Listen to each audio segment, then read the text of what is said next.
Welcome to Kibbe on Liberty. This is a special edition where we wanted to get some of the smartest people to tell us what's really going on in Afghanistan and what we should make of the chaos that's happening there right now. In our rush to get this done, my crack staff screwed up the first 20 minutes of my camera. So if you're watching this, you get to see a picture of my ugly mug instead of the live thing, but the content's worth it. Check it out. Okay, let's roll. Good to see you guys, Matt and Kelley. This is sort of an emergency gathering of Kibbe on Liberty, and we changed our publication date by a day just because I wanted people to get a fresh and rational take on what's going on in Afghanistan, which of course is hard to do on social media. So I thought we'd do that. But remind us, Matt, you've never been on the show before, No. but you're an American conservative. And you're going over to Spectator. Tell us a little bit about American Conservative, even some of the history, because it's relevant to what we're going to talk about today. Yeah, it feels more relevant than ever, and it's a weird time to leave right now because the American Conservative was established in 2002 by Pat Buchanan, Scott McConnell, and Taki. I'm never going to be able to pronounce his last name, but the Greek billionaire, I think he is.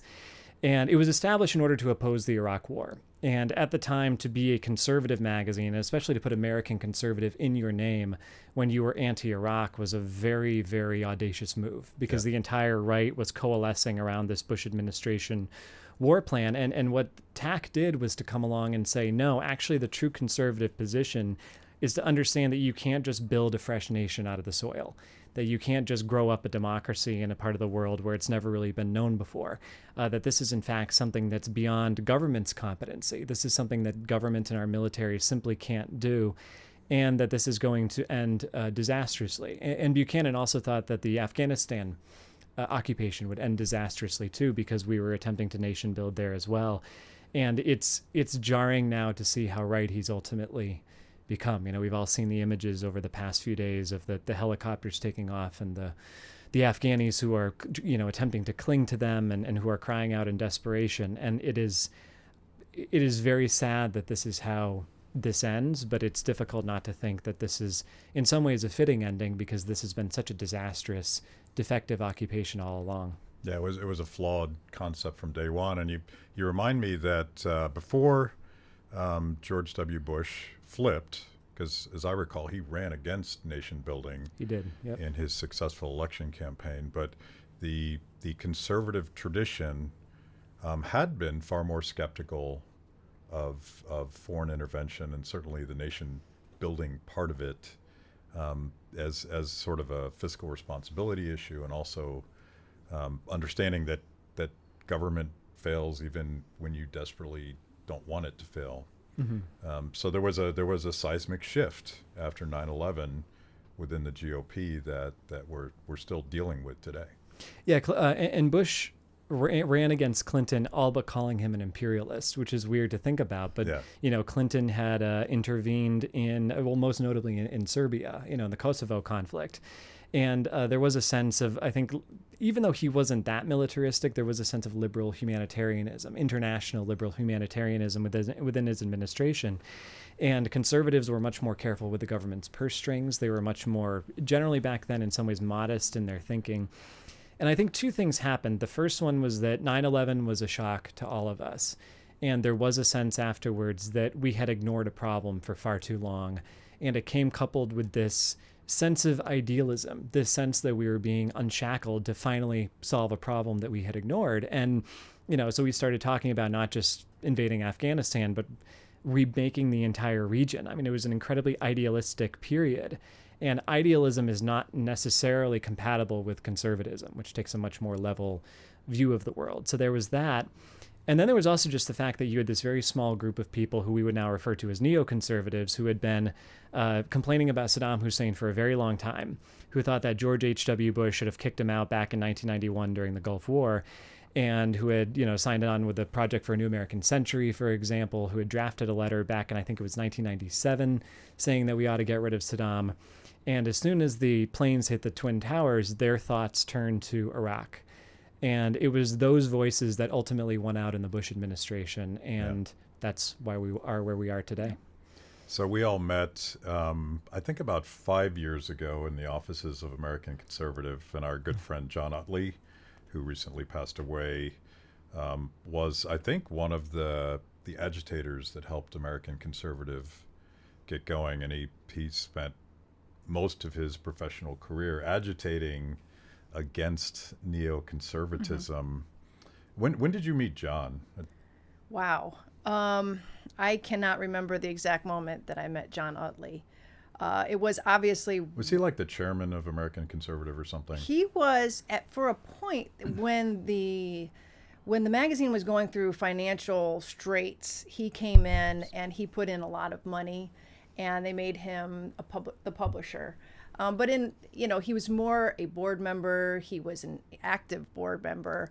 He was probably the face of the American Conservative in Washington, D.C. So he would go to all these meetings and events, and sometimes in hostile territory. I remember him going to Grover Norquist has this famous Wednesday meeting, which is all, basically normie Republicans. And he'd go in and he'd start talking about the wars and getting out of the wars and neoconservatives. And, people were very polite, and he made a lot of good friends, and he had a lot of awesome connections. But his, he had the mantle, and he was flying the flag for years before his passing, unfortunately. He found, I wrote something opposing the invasion of Kuwait, which I'm now aging myself here.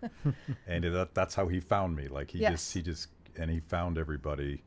But you left American Conservative a couple years ago. And went to the Quincy Institute. Right. And you've been on the show before, but remind us about the Quincy Institute, because I think it's a tremendous resource for this stuff. Yeah, the Quincy Institute started basically in the void of there being a bipartisan, transpartisan organization that wanted to challenge the foreign policy status quo. And so what's unique about Quincy is that it draws money, funding, support, audience from both the left and the right. As you know, there has been a very active anti-war element on both sides since 9/11, but nobody has really harnessed both sides, the common interests of those two groups. And it's very challenging, I have to say, in today's political environment. People are so polarized and distrustful of each other. But I think we've been very successful at tapping into public sentiment against the wars, and this idea that we are tired of endless, forever wars that Washington can no longer explain. And so I see, I share my sentiments with Matt here, that what we're seeing on television today is a direct culmination of the failed war policy that we have been talking about as an institution, but we're bringing in experts and people who have been talking about this for years on both the left and the right. Realists, restrainers, anti-war, groups, advocates. And so it's kind of an amalgamation of both scholarly work to undergird our arguments of restraint, but also an active advocacy element that wants to go up head to head with the neoconservatives, the blob, the establishment warmongers. And because, I was at American Conservative for many years, and with Matt, we edited every day together. And it is hard because the establishment has bigger house organs. They have more people on mainstream media advocating for more war, more intervention. And so this institution was started to sort of challenge that, like in the media, within the blob. And I think we're doing a good job. One of the things that frustrates me, like the narrative in the last 72 hours, one of the talking points coming even from some libertarians is that the American people voted for this, so they deserve everything they got. And I don't buy that at all. And there is this contradiction between the DC machine that you've talked about and you've written about extensively versus what the American people actually want. And I'm thinking back to George W. Bush running against nation building, running against empire, Barack Obama promising to get us out of these wars, Donald Trump promising to get us out of these wars. And it strikes me that the American people always vote for less of this stuff. You think that's true? I think that's true, and I agree with you. You see the blob in the mainstream media rising up, gnashing teeth, rending clothing over this withdrawal of 2,500 troops, and they're using this sloppy evacuation as a justification for their interest in staying in that war forever. And I think the American people are smarter than that. I mean, they've been polling year after year after year that Afghanistan, staying there is not worth it, and that we need to get out, and Iraq as well. And even more importantly, veterans have been polling in this way year after year. In the most recent poll that I saw this summer, veterans, I think, were polling at 70%-ish. I may be wrong on that, but it's a very strong majority saying that the war was not worth it and it's time to get out. So I think the public is on our side. I feel veterans are on our side. I'm sorry that the evacuation has been so sloppy, and I'm not going to defend the Biden administration for that, but I will defend them for actually having the courage to get the remaining troops out of there. Yeah, and I want to get into that, but I have this perhaps contradictory view that we had to get out. We should have never gone in, but any exit strategy is better than no exit strategy. And being shocked and appalled at how not even poorly planned, unplanned that was. And I feel like they've had at least since 2014 to plan a rational process for getting our people and our friends out of there. Can I have both of these positions, or is it irrational to expect the government to even be that competent? And it's difficult to say, because right now there's a lot of people expressing a lot of certainty on Twitter over exactly what we should have done and the Pentagon should have done and the Afghanis should have done. And we just don't know. I will say that, well, first of all, on one hand, there have been accounts that have been coming out about U.S. military bases in Afghanistan getting packed up and generally downscaled. You know, that preparations were happening, that this was going on. On the other hand, the Pentagon does have a tendency, if it's been asked to do something that it doesn't want to do, of dragging its feet and at the last minute going, oh God, we can't possibly do this, better call off the whole thing altogether. It does seem to me inexplicable that they weren't better prepared than this. It does. Now, this is probably going to take years and IG reports and postmortems and the whole thing to figure out what actually happened, why we were this woefully unprepared. But I do think that whatever a withdrawal ended up looking like, it wasn't going to be pretty. There was going to be some, for lack of a better way of putting it, bad things that happened. Just because, remember, all the way back in 2017, the Taliban controlled about 40% of Afghanistan, 40% of the districts that were there, or they contested them, meaning they were battling there. We had 2,500 troops still in the country, which is what the Hawks are now saying. If we just sent them back in or kept them there, we could hold off the Taliban. Taliban was still moving into Kandahar, which is the second biggest city in the country. They had consolidated real enormous control over the rural districts in Afghanistan because those farmers who were there, the real working poor, felt alienated and disenfranchised by the government that we put in place because it was so corrupt and because it was skimming off the top. And because it was generally speaking very weak. So again, it's all very complex. And the idea that it was just 2,500 troops, or the Pentagon should have come up with a blueprint, or this or that, it's probably more complicated than that, and we probably won't know for a while. What's your take? I agree with Matt entirely. I couldn't have said it this better. This was our podcast back in the day, just us vociferously agreeing with each other. I agree with you. But, yeah. No, I mean, I definitely want to emphasize the point that the military has slow walked this from the beginning. And as you recall, that, you know, President Trump ostensibly wanted to get out too, and actually went so far as to sign an agreement with the Taliban to get out, and the military you know, bit their teeth and leaked their dismay to the press, and nothing was done. He wanted to get everybody out, the troops out, by the end of December of last year. That didn't happen. And so finally we had this 2,500 by May 1, which was the part of the agreement. And that's, you know, so the fact that they didn't prepare, not so much, you know, you're right, they had everything packed up, but they didn't prepare for this exit strategy to get all of these special immigrant visas personnel out, the interpreters and the translators and other assistants. And I think that's really a sticking point for Americans right now, because, and particularly the veterans. They know that the military had time to do this. Why didn't they have those SIVs out of there months ago, much less a week ago or 2 weeks ago? And I agree with Matt. We won't know right now, but I wouldn't be surprised if it was the slow walking by the military.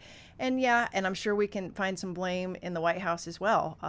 They didn't want to look like they were panicking by pulling out all these people and having these C-17s leave packed with translators and whatnot. But I'm sorry, if that's what it takes, I would rather have that than have these images of people clinging to the planes and falling off wings, which we have today. Yeah, it's disgusting to watch, and I, I'll put on my tinfoil hat here for just a minute and take it a step further, because I always debate when I look at a government failure, particularly when it comes to foreign policy, is there an incentive problem, which would be my public choice hat, or is there a knowledge problem, which is my Hayek hat?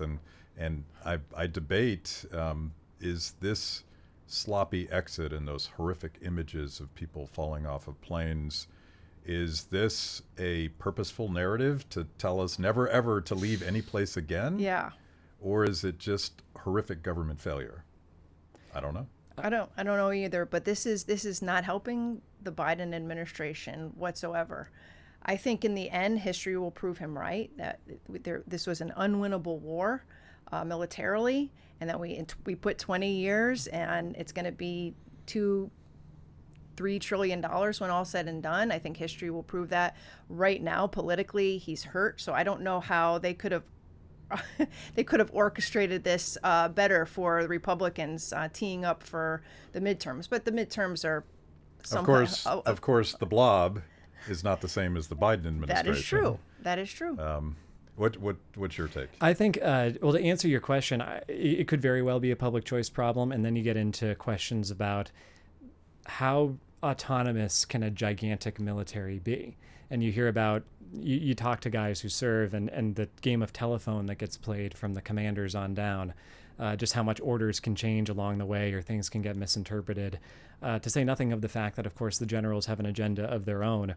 That's certainly a very valid question. I like the knowledge problem better, because to me, Afghanistan is one gigantic knowledge problem from the perspective of the United States. We went in, we didn't understand the lack of tradition of liberal democracy. We didn't understand the influence that Pakistan would ultimately play, whereby the Taliban can just scurry back over the border and be sheltered by the government for a good, 20 years and counting, still ongoing. We didn't understand the role that the Saudis played in terms of educating these guys, in terms of spreading their money and seeding these madrasas that teach very hateful ideology throughout Afghanistan, Pakistan, India, just how deeply ingrained that had become. We didn't understand an awful lot, as it turned out. We also didn't understand, and this is what my next upcoming piece is about, just how prevalent the poppy plant is throughout Afghanistan, which you can harvest opioids from it and use it to produce heroin and opioids, and to the extent that Afghanistan has become increasingly reliant on it and is essentially a narco-state, which is not what we wanted to happen. We didn't understand a lot, and it's trickled out just how poor, how shabby our understanding is, and it shatters this whole binary that you have of freedom versus tyranny. Well, that's very important. Anybody who's a libertarian understands that, and we need to emphasize that. But there was a lot else that was going on in Afghanistan too, and a single centralized authority couldn't hope to take account of all of it. But just for a second, what bothers me about that, Matt, is that this isn't 2007. This is 2021. And I think there were plenty of people that understood all of that all the way through. It's just those weren't the people who were populating the blob. They weren't populating the State Department and the intelligence services, or maybe the intelligence services, but the who are at the actual levers of policy. And I think the people who actually were in those positions felt the need to always keep trying. They felt like, we can do this. And it was personal survival for their own livelihoods and for their own power and influence, but also, the idealism that you talked about.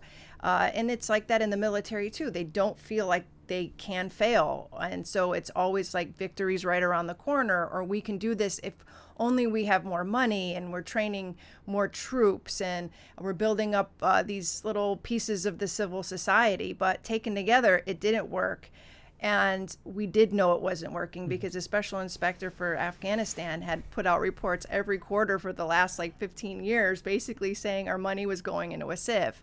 So there's this disconnect between what we knew and what the actors on the ground and in Congress and the blob were doing. But they're the ones that had all the control. And I think that's right. And I think probably at some point, maybe we should conclude, is that at some point the knowledge problem became a public choice problem. Yeah.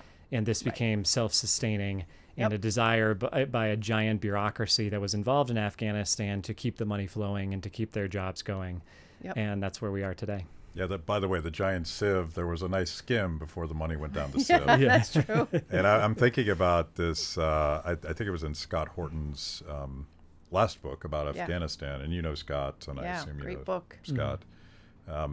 There's this exchange, this shocking exchange between Wolf Blitzer and Rand Paul. And Rand Paul is as he has for consistently arguing that we need to get out of Afghanistan. And Blitzer actually says, but what about all of the jobs created by this effort in Afghanistan? I'm like, I didn't realize that job creation for the war machine to bomb more people was a defensible argument, but it sort of feeds itself. Like, you're going to ignore the knowledge problems because there's a lot of people making a lot of money never ending this war. Mm-hmm. Yeah, and that's the Paul Krugman argument, right? Which is, what if we just employed people to dig holes to nowhere, and maybe that would, at least we'd have employment. I mean, at least that would be a good thing, even if it was what it was going towards was ultimately heinous. And yeah, I mean, I think, and that gets back to another problem that we have too, probably talking about the military-industrial complex, and that is that it's deeply rooted throughout America. Right, it's deeply rooted in my home state, for example, of Virginia, where there's so many military bases, you can barely throw a stone without like hitting a sniper in a tree. Right, yeah, and defense contractors. This war has, if nothing else, been very good for Crystal City and Herndon and the general area around DC where all these companies are housed. So yeah, it's a very big target. It's a very big problem, and it's got a lot of facets to it. So I'm wondering, and by the way, we should absolutely give Joe Biden credit for doing the thing he said he was going to do. I'm quite surprised by it, actually, because when he shifted the deadline away from the agreed upon date that the Trump administration had established, I'm like, okay, I see what's going to happen here. He's just going to keep moving the deadline. Why did he do this? It has to be more complicated than I said I would, because every president in my lifetime has promised this and they didn't do it. Why did Biden do it? I think that part of it was CYA. Part of it was that he was pulling out, and to have sent the troops back in after all that to say, just actually, you know what? So sorry, we're actually going to, get the boots back on the ground. That would have been humiliating for him. That would have been a major problem. I think that he was probably eager to fulfill a campaign promise that he made. But I also, and again, I have no inclination to praise Joe Biden. I didn't vote for him. I don't like him. I'm not trying to defend him in any way. I have a difficult time having watched that speech that he made a few nights ago and not think this is somebody who, at least on this one issue, gets it. That is the most, probably the most convincing case for foreign policy restraint that I've seen a president make in my lifetime. All due respect to Donald Trump. It was kind of remarkable to watch. I mean, every time I turn on the guy, I tend to cringe, and all of a sudden I'm just sitting there nodding along with everything he's saying. And he didn't have to do that, right? He could have given some mealy-mouthed statement or stayed on vacation or let his underlings, let the Defense Department and the State Department handle it. Instead, he went on TV and he answered these criticisms point by point. And he actually made an argument, which I think, from presidents anyway, is not something that those of us who are restrainers are used to seeing. Yeah. So I do give him credit for that. I think you're right, Matt. He gets it. And the writing's on the wall. Like I said before, the American public wants to get out of these wars. They want to get out of endless wars. This was obvious in 2016 when Donald Trump was running, and he called out George Bush as being a liar for getting us into Iraq, and he called Iraq a failure right there on the debate stage, and everybody in the blob was like, ooh, it's the end of Donald Trump. And he actually went up a few points after that. Yeah. And then it was like, ooh, this whole getting out of endless wars thing actually has traction. And so he ended up building a whole base on the right of people who hadn't been actively against the war before, or they had been but had no way to vocalize it. And so I think everyone on the debate stage on both sides and of these last few elections have mouthed it in some way. And I think Biden knew that he's got the backing of the American people. I think I agree with Matt. I think it was a great speech. And, you know, before all the partisan sniping came into play, I noticed on Twitter, you know, people on the right going, Tom Woods was one of them saying, I know I'm going to get killed for this, but I don't find anything in this speech that I disagree with. Yeah. Right. And some people came and they were sniping at him, but it was true. I mean, he was saying all the right things. It was almost like he came to the Quincy Institute or the American Conservative and asked for talking points. So it is a fundamental shift from where Joe Biden has been for his entire career. So I wonder who wrote the speech, and I would love to hear the decision to say those things. But I'm hopeful. Again, I'm going to be an optimist. Like, there are these trends in both the Republican Party conservative movement and the Democratic Party, going with the Democrats going all the way back to Barbara Lee, with the Republicans most notably the Ron Paul phenomenon, going back to 2008. That maybe the politics have shifted, because I would always attribute these things to politics, not a change of heart, because I'm cynical that way. Yep. Maybe is there a principled anti-war movement pushing the Democratic Party the way it drove Bernie?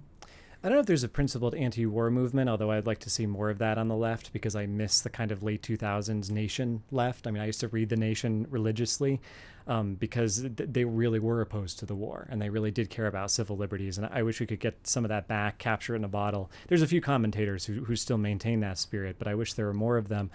I think, though, that this has been fomenting for a long time, because history is full of anti-war Republicans who supposedly just blew themselves up on a public stage and in fact went on to do great things. I mean, remember Ron Paul when he stood up to Rudy Giuliani back in 07, 08, whenever it was, that shot heard around the world.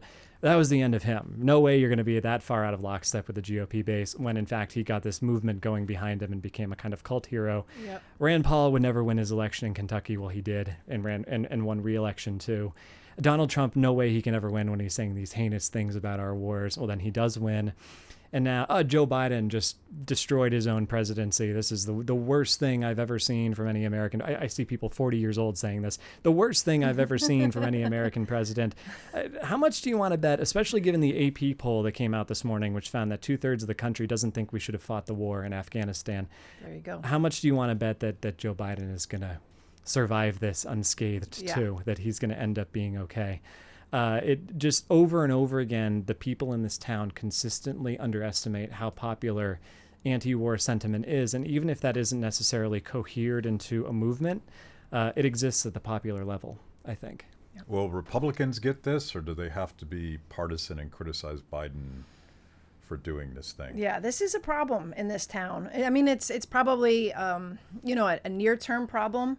But I agree it's a challenge. You know, even from my perspective at the Quincy Institute, we had much better, success with building bridges with Republicans, or at least getting those, the blocks in place during the Trump era, because this was the language that Trump was talking, getting out of endless wars.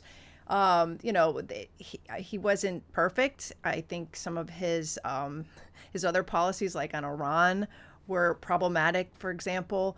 But now it's like the politics versus, the principle. And right now, I think you'll always have your Rand Pauls, and to a certain extent, people like Mike Lee and Peter Mayer on the House side, and Tom Massey, who will stick to principles. But I think there's less flexibility on coming out and being vocal about getting out of these wars, because now all of a sudden they see the Democratic president getting, the slings and arrows. They're not gonna reach out to help him. Mm-hmm. So I guess we'll see after the dust settles. But I think they know their constituencies want to get out of this war, because aside from your Tom Cottons, I don't hear a lot of Republicans out there doing much more than talking about the evacuation and talking about not getting the translators out right away. I don't hear a lot of them putting their necks out about staying in that war. Because if you listen to the conservative talk radio, and I've been on a few since this all started, they're with the people. They're with the veterans. And what they're saying is, we got to get out. This is ugly. We don't like it. We're sad it failed, but 20 years is enough. And by the way, the veterans were a key part of Ron Paul's coalition. Right. Which, if you would believe neoconservative voices, that's a contradiction. But of course, the people who put their lives at risk for these endless wars would be the first to know that this is a bad way to spend your career, but it's a bad way to risk your life. Right. Yep. And I think I was saying this to someone yesterday. I said, this is what put our efforts, and I mean our efforts to get out of these wars over the top, I think, have been the veterans who have banded together, have joined organizations, who have been writing in letters to the editor, getting quoted, being out there on social media. They have a credibility, they have a gravitas, they know what's they've been there, they've done that. And I think in the past, as you both know, all the right and the warmongers needed to do was say, well, if you're against the policy, you're against the troops. Yeah. If you speak out that somehow you're not giving due support to the troops, all that's over. I mean, that's just been... this is reminding me of the marginalization. Again, my shock that Biden did this, the marginalization of Tulsi Gabbard in the Democratic primary. And she, of course, was the only one that had actually served in the military. So she had that perspective of seeing how this stuff happens in practice instead of theory. I'm hoping that there's a shift going on here, that maybe Tulsi won the primary.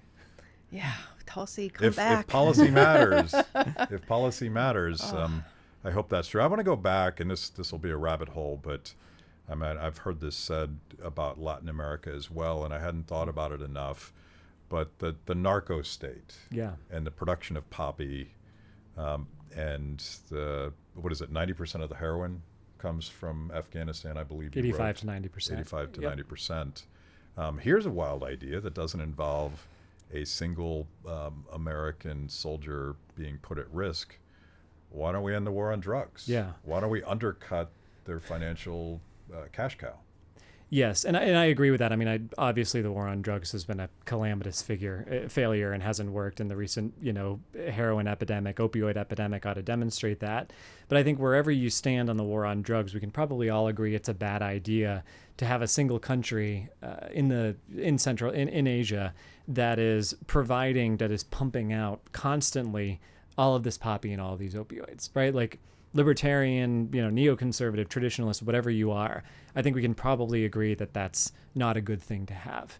And that has been the result largely of our occupation. The Taliban actually banned the growing of poppy back in 2000. They declared it un-Islamic. They said you're not allowed to do it anymore.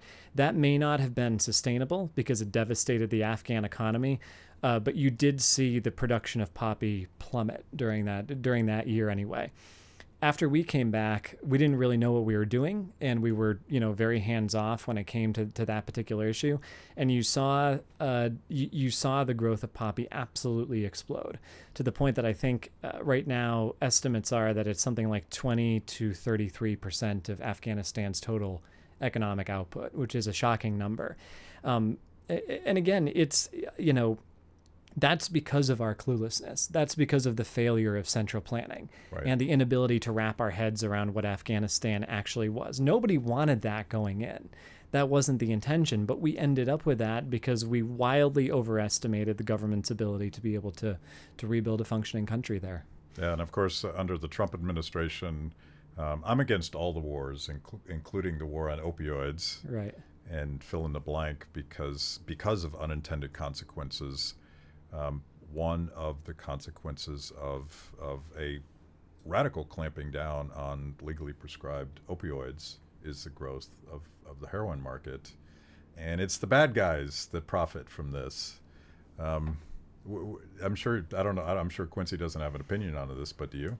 Yeah, I have opinion. Outside of Quincy, I agree with you both. I mean, after that initial period where the Taliban, banned the poppy crop, now after we came in and they were entrenched in an insurgency, they realized we can benefit from this. Yeah. So that is their major funding stream right now.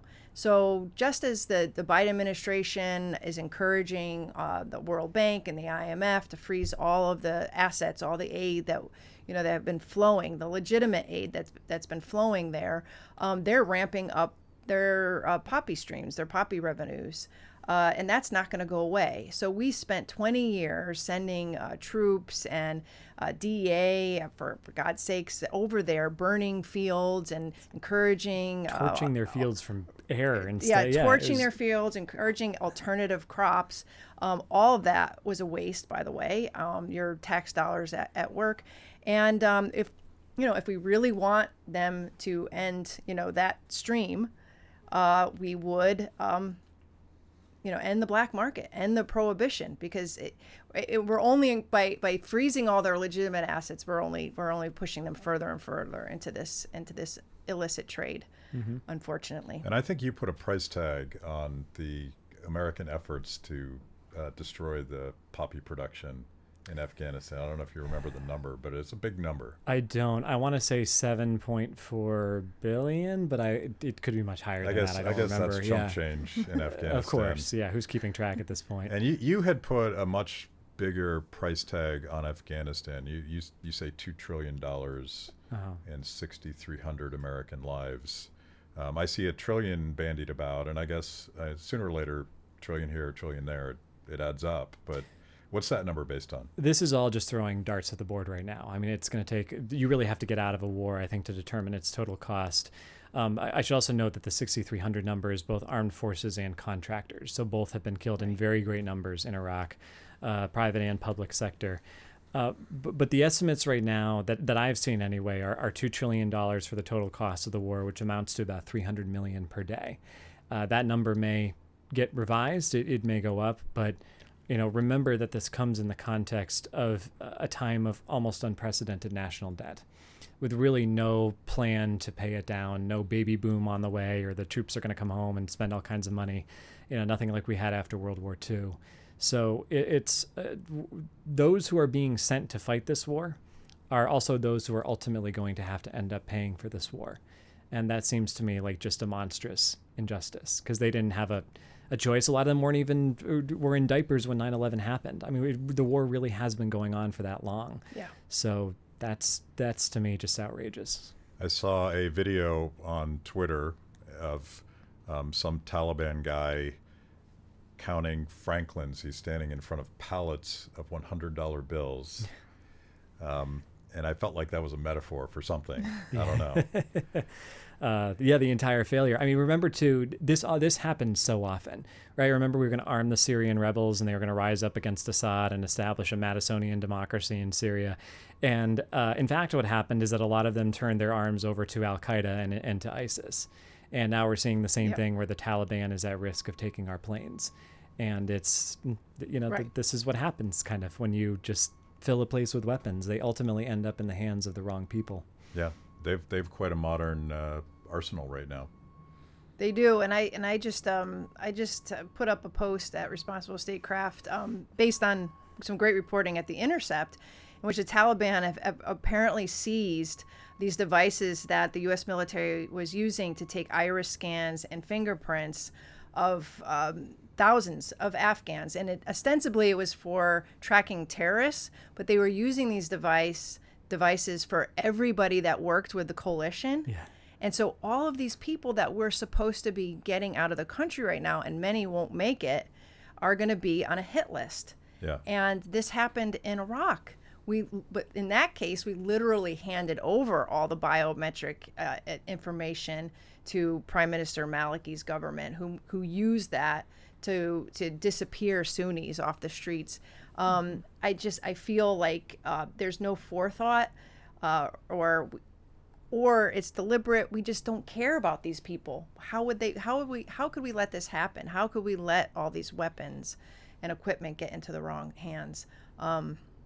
But we do see it all the time. I think it's knowledge problem leads to an incentive problem, and you get once you establish a program of biometrics to get the bad guys, the natural incentive is, well, let's do it for everybody. What could go wrong? What could go wrong? Mm-hmm. And they don't think about it. I feel like there may be a cautionary tale about mass surveillance here at home. Right. Somewhere I get that, in but you would think that we would know by now. Like there was a contractor who was quoted in that Intercept piece, basically saying, we had no idea. And I'm thinking, what do you mean you had no idea? You have a massive database. You don't have an insecure system in an insecure country, and you had no idea this could get into the wrong hands. Yeah. It just seemed very naive to me. So let's talk about our obligations to the people that worked with us and attempted, as ill-fated as it was, to establish a liberal democracy in Afghanistan, because there's a debate amongst conservatives, and the typical conservatives are saying, I don't want any of those guys over here. And even libertarians are arguing about, do we have a moral obligation to protect the people, as in give them visas and let them come to America for Afghans that I argue, I said this on Twitter and not everyone was pleased, but I feel like some of these Afghans are probably more American than some Americans are in terms of their respect for liberty and individual responsibility. Where are you guys on this subject? Well, I mean, months ago, the Quincy Institute had joined other groups in calling for these SIVs, that's shorthand for these interpreters and translators, to be given their visas and to expedite them out of the country. That was months ago, and I don't remember any backlash to that. I remember it being very popular with veterans, coalition groups on the left and the right, because the right was, the right, they craft their talking points around the veterans and the soldiers who were there. And the soldiers were saying, I want my buddies, people that helped us, to get home. And there didn't seem to be any problem with that.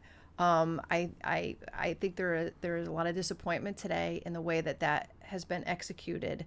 And this idea that this debate springing up about whether or not we should let them in the country, I don't know where this is coming from, other than it is a political argument that's been ginned up to criticize the president. Right. And I find it kind of ugly, actually, because I feel like these people, they risk their lives so that our soldiers could come home safely, that could operate safely in that country. And to say that they don't deserve to come here just seems like very inhumane to me. Yeah. Mm-hmm. Yeah, I think that we do have an obligation to an extent. We don't yet know how the Taliban is going to treat the Afghanis who worked with us. There were a lot of them, by the way. I mean, we were there for 20 years. That's going to cover an awful lot of people in Kabul and elsewhere. We're not quite sure yet what that overall policy is going to be, but if it does turn out that that's an effective death sentence, which it may not, but if it does turn out that way, then we're going to be very happy that we were able to get at least those who wanted to leave out of the country. And I'm all with Kelley on this one. I don't understand why this was not a priority much, much earlier, why we were not thinking about this deeper than we were. Again, it just goes to a lack of planning that is just endemic to this entire occupation. You're also going to face, both in the United States and especially in Europe as well, which has seen the rise of various nationalist and populist figures as a result, in part, maybe even primarily, from the refugee crisis that happened there 6 years ago. You're going to see, I think, skepticism about taking in too many people. But there's many nations that they could potentially go to. There's different ways to facilitate this. Yeah. I think that you do have to. Your heart has to bleed for those people, right? I mean, if ever there was a case for immigration, I think that it probably rests with them. irrespective of how you feel about the immigration issue otherwise. But yeah, I think my first gut reaction to hearing about their plights is just an absolute awe that we didn't think about this sooner, that there wasn't more done ahead of time in order to help these people.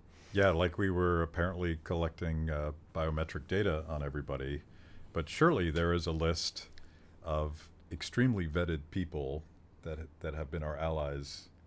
Like we've had 20 years to develop this, and it's government failure in a breathtaking way. But I've been scolded by a lot of my friends expecting anything better, and that sort of gets at how I want to wrap this up. The narrative coming out of Afghanistan will either be we should never leave again because that was such a disaster, and look at all of the Taliban's taking over and all of these innocent people are getting harmed. Or the narrative can be government fails catastrophically, particularly when you need it not to. And obviously I think the second narrative is the correct one, and it should be a cautionary tale about any sort of interventionism and particularly nation building. How do we, I'm assuming you guys agree with me on that second narrative, but how do we make sure that the right lesson is learned? Right. It's all about the legacy. What will the legacy of this war be?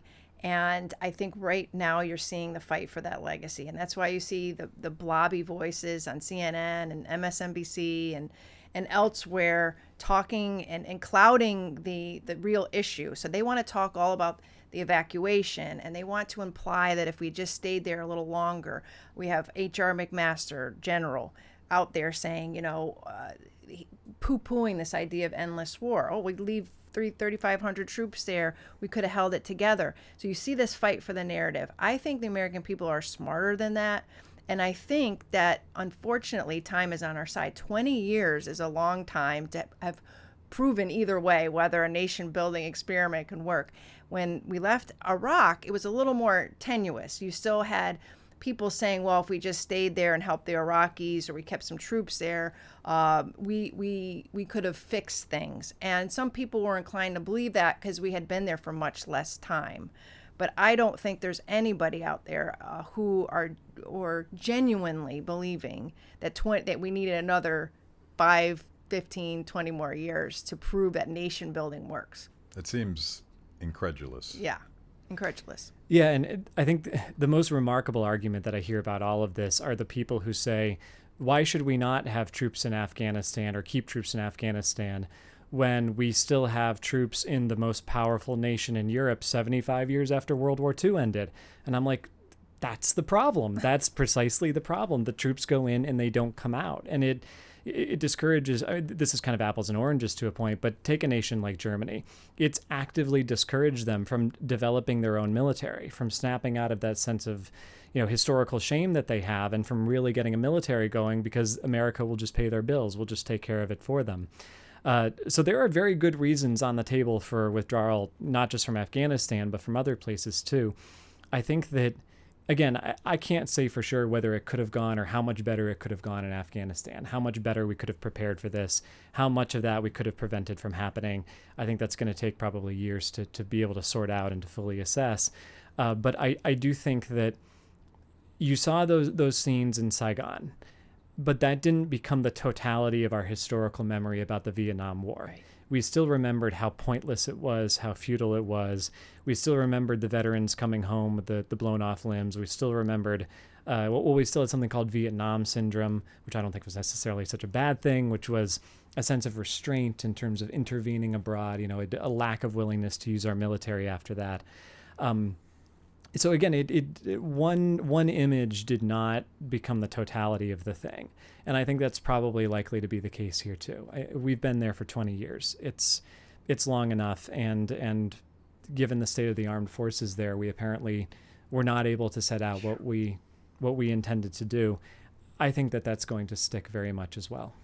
I hope so. So tell us Tell us where we can go to American Conservative, and then tell me where you'll be at Spectators so people can follow you and check out your stuff. Absolutely. So it's theamericanconservative.com, so easy enough to remember. I'll have a piece up there tomorrow about the narco-state issue that we were just talking about. I've been writing about Afghanistan all week. And then in about a week and a half, I'll be starting at the Spectator, which is a British-based publication. I think it's actually the oldest continuously published right-leaning publication in the world, although I could be wrong about that, but I think it is. And they have an American division now, which I'm going to be working on, and you can check them out at spectator.us. Quincy Institute, how do we find you and your stuff? Okay, so Quincy Institute is quincyinst.org, and I edit responsiblestatecraft.org, which is the online magazine of the Quincy Institute. Okay, thank you guys for pulling this together so quickly. We're going to get this up today because I think we need to help people sort out this very complex issue. Thanks to both of you. Thank you. It was fun. That was amazing. Where can I get more content just like that? It's a great question. You're clearly a discerning consumer of the best content. Make sure to like the video, subscribe, and click the bell. And if you're consuming podcasts, go to Apple, Stitcher, anywhere you get them. I'm in. Kibbe on Liberty, honest conversations with interesting people.